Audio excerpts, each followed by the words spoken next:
You know how history books make it seem like Hitler just appeared out of nowhere? A man consumed by hatred who built a war machine from thin air? That's the story we've been told over and over, the one that makes Germany's rise seem inevitable, almost magical.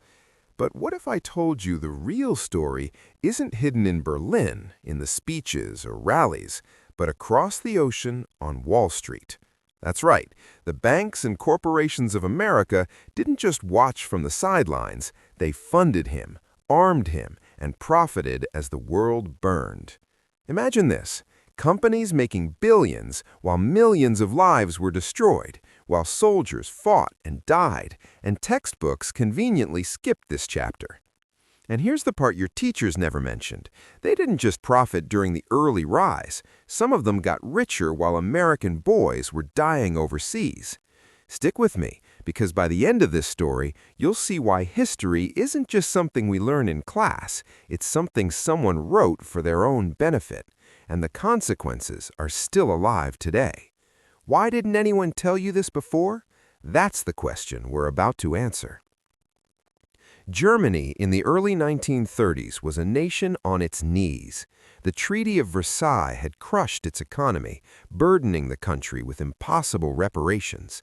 Savings evaporated overnight during hyperinflation in the 1920s, leaving families destitute and desperate.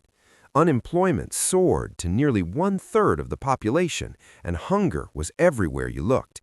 People were not inspired by speeches alone. They were struggling to survive. Hitler promised to make Germany great again, to restore pride, and to give hope to the hopeless. But words cannot build tanks or fuel planes. Steel, oil, cash, mountains of it was needed to rebuild a military from scratch. And Germany didn't have any of it. It was a country broken not just in spirit, but in resources, teetering on the edge of collapse. The question lingered, how could a nation with nothing, rising from total devastation, become capable of conquering Europe? The answer lies not within Germany's borders, but in the hands of those who saw opportunity in its desperation. Across the Atlantic, the streets of New York were buzzing with opportunity. The 1920s had made Wall Street flush with cash, banks overflowing with money looking for more to lend. Germany, despite losing World War I and drowning in debt, became a prime target.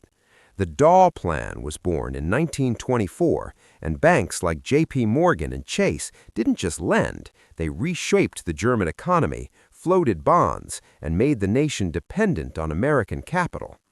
Over the next several years, hundreds of millions of dollars flowed from the U.S. to Germany, billions in today's money.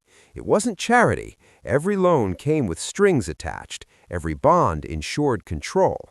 American bankers were not merely observers, they were puppet masters, managing an economy from thousands of miles away.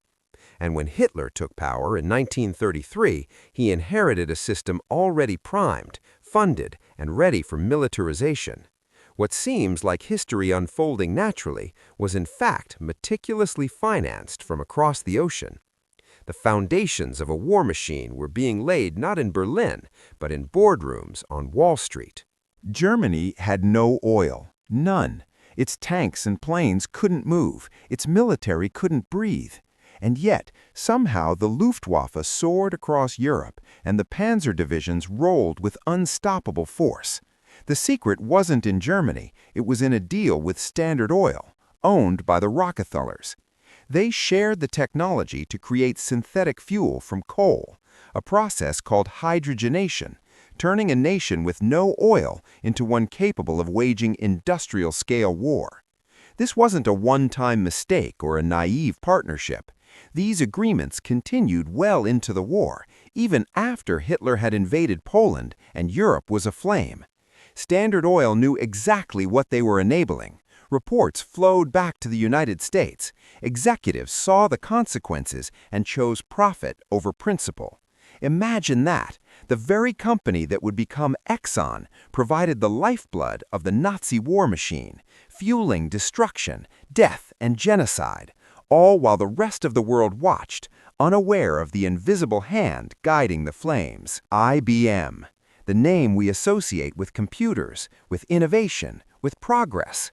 But during the 1930s and 40s, it played a role that chilled to the bone. Their punch card machines weren't just tools for business. They were customized to track the lives, movements, and deaths of Jews in concentration camps.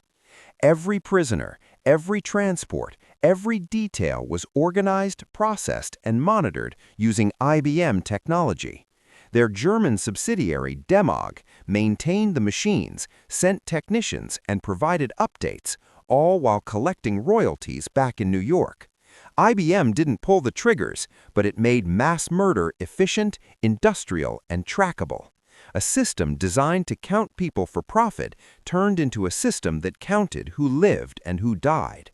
And after the war, no one held them truly accountable. The machines stopped, the empire continued, and the world largely moved on.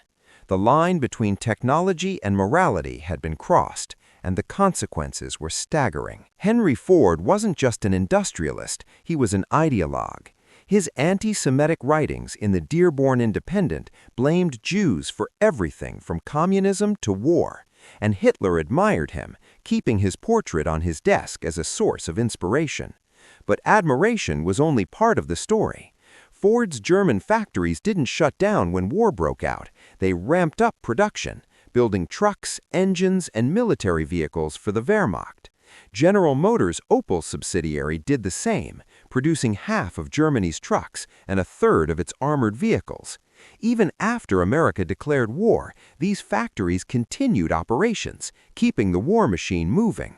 And then, in an audacious twist, Ford and GM sued the U.S. government for damages from Allied bombings, demanding taxpayer money for plants that had fueled Nazi aggression. The scale of complicity, the audacity of profit amidst human suffering left the world stunned. Industrial power had become a weapon, and American corporations were right in the middle of it. The scale of industrial complicity is staggering. IG Farben alone used over 80,000 slave laborers in its factories, working them to death to produce synthetic rubber and fuel. Ford factories churned out 78,000 trucks for the Wehrmacht, while Opel produced 29,000 vehicles. Together, these American-made machines powered a third of Germany's military logistics. Without them, the blitzkrieg that swept across Poland and France would have faltered. Without these trucks, planes, and engines, the Holocaust could not have been industrialized with such deadly efficiency. Pause for a moment and let that sink in. The infrastructure of mass murder relied on the factories, the money, and the decisions made thousands of miles away, in boardrooms far from the battlefield. The machinery of genocide wasn't just in Germany. It had a network, a supply chain, and a profit motive stretching across the Atlantic. After the war, the world expected justice. The Nuremberg industrialist trials prosecuted a few executives from companies like IG Farben, but the American corporations that had enabled Hitler's rise were largely untouchable. Ford, GM, IBM, they continued operations, received government contracts, and even benefited from the Marshall Plan to rebuild Europe. Files were sealed, documents classified, and decades passed before researchers pieced together the full scope of complicity. Most executives died wealthy, most companies paid only pennies in settlements, and the public moved on, unaware of the profits made from human suffering. Impunity became the rule, and the message was clear: when profit outweighs morality, accountability disappears. The audacity of it all leaves a bitter taste, decades of history hidden, power preserved, and lessons unlearned. History, it seems, has a way of repeating itself. The same pattern of profit over morality that fueled corporations during World War II is alive today.